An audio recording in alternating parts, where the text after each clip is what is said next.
پاکستان زندہ باد، پاک فوج زندہ باد۔ فیصل آباد سے محمد اشفاق مغل مریدکے میں بھارتی حملے میں شہید ہونے والے ابو عکاشہ ڈاکٹر خالد کی نماز جنازہ ادا کر دی گئی۔ گزشتہ روز انڈیا نے رات کی تاریکی میں پاکستان پر حملہ کیا، جس کے نتیجے میں ابو عکاشہ ڈاکٹر خالد شہید ہو گئے تھے۔ ابو عکاشہ ڈاکٹر خالد کا تعلق فیصل آباد کے نواحی چک 225 گاہ بے جگامہ سے تھا۔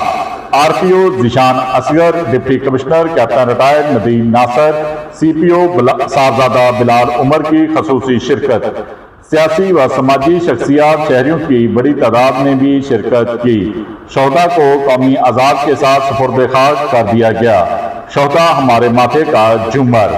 دیکھتے رہیے جی ایس نیوز۔ اس ویڈیو کو لائک کریں، ہمارے چینل کو سبسکرائب کر بیل آئیکن ضرور پریس کریں